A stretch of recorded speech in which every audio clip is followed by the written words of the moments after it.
Razor तार, मोटी काले लोहे की वाड़, मेटल डिटेक्टर, सशस्त्र बल, बमरोधी दस्ते, यह सब किसी हवाई अड्डे या फिर जेल की सुरक्षा जैसा दिखता है।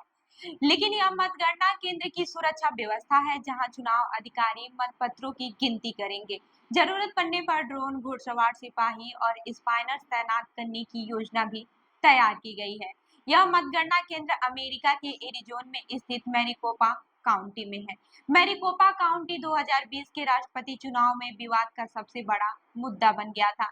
यहाँ ट्रंप 11,000 वोटों के करीब अंतर से जो बाइडेन से हार गए थे।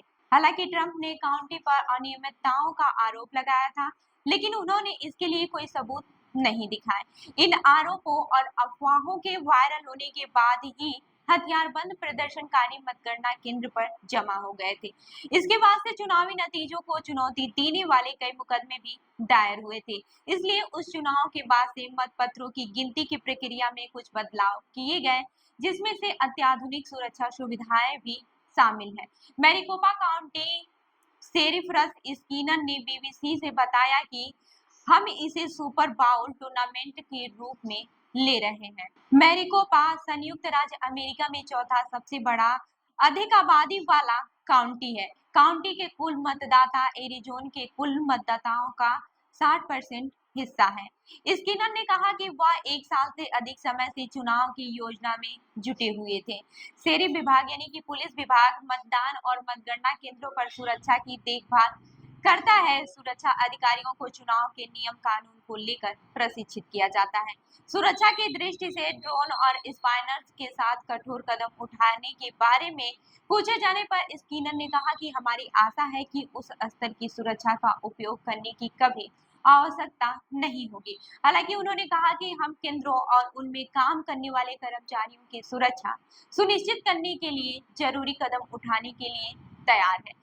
यहाँ की चुनावी प्रक्रिया देश भर की काउंटियों के लिए उदाहरण होती है। वोट किए गए मतपत्रों को नई मशीनों से लैस फिनिशिंग के एक केंद्र में ले जाया जाएगा। अगर डाक से मतदान करते हैं तो मतपत्रों की जांच की जाएगी और हस्ताक्षरों का सत्यापन भी किया जाएगा। ऐसी चीजों की जांच के लिए अलग अलग राजनीतिक दलों के 2 कार्यकर्ता इस प्रक्रिया में शामिल होंगे। पूरी प्रक्रिया को 24 घंटे तक लाइव स्ट्रीम किया जाएगा। हालांकि यह प्रक्रिया अभी अधिकांश समय से चल रही है, लेकिन इस बार चुनाव में कुछ बदलाव किए गए हैं। वहीं 2020 के चुनाव के बाद से पुनर्मतगणना का नया कानून लाया गया है। इससे पहले केवल 0.1% का अंतर होने पर दोबारा गिनती का अनुमानित थी। फिलहाल इसे बढ़ाकर 0.5% कर दिया गया है। मतगणना केंद्रों पर सुरक्षा कैमरे, सशस्त्र बल और दोनों स्तरीय बाड़ लगाई गई है। मैरिकोपा काउंटी के पर्यवेक्षक बिल गेट्स ने कहा कि यह वाकई दुखद है कि इस तरह की हरकतें होती है। गेट्स ने कहा कि 2020 के चुनाव के दौरान धमकियों के बाद से वह पोस्ट ड्रामेटिक स्टेट डिसऑर्डर से पीड़ित हो गए थे। इस संदर्भ में उन्होंने साफ कर दिया है कि इस बार उन्हें इस प्रक्रिया में हिस्सा लेने में कोई दिलचस्पी नहीं है। उन्होंने कहा कि मतदाताओं को मतदान केंद्रों पर सुरक्षा व्यवस्था को सैन्य अड्डे के रूप में नहीं देखना चाहिए। सुरक्षित माहौल में अपने परिवार के साथ मतदान करें और लोकतंत्र की महत्वपूर्ण प्रक्रिया में भाग लें। काउंटी ने 2020 के बाद से लाखों रुपए खर्च किए और यह भी सिर्फ सुरक्षा पर नहीं हुआ है। वर्तमान में इसके पास 30 सदस्यों की कम्युनिकेशन टीम है। मतगणना प्रक्रिया में हेराफेरी को लेकर चल रहे अफवाहों के बीच इस बार पारदर्शिता पर ज्यादा फोकस किया गया है। मतगणना मशीनों को घंटों तक लाइव स्ट्रीम किया जा रहा है, जिससे दर्जनों लोग मतगणना केंद्रों का निरीक्षण कर सकेंगे। सहायक काउंटी प्रबंधक जैक सीरा ने बीबीसी को बताया कि हम प्रक्रिया की हर बारीक जानकारी को सामने ला रहे हैं।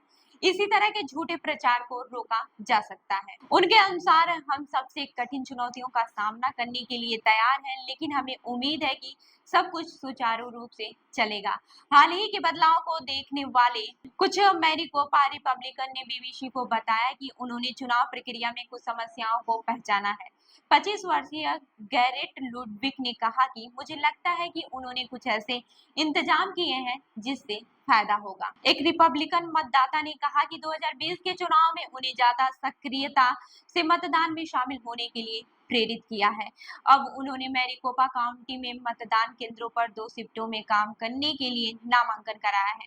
उन्होंने कहा कि रैली में जाने या फिर परेशान होने से चीजें ठीक नहीं होने वाली है। मैं समाधान का हिस्सा बनना चाहता हूँ। 55 साल के एक अन्य वोटर मालेशा मेयर्स ने कहा कि मुझे अब भी लगता है कि पिछली बार चुनाव में धांधली हुई थी। उनका मानना है कि चुनाव निष्पक्ष नहीं हो सकते हैं और आज की तारीख में किसी पर भी भरोसा करना बहुत मुश्किल है। एरिजोना में नतीजे अक्सर मैरिकोपा काउंटी पर निर्भर करते हैं, जिससे उसकी भूमिका बड़ी हो जाती है।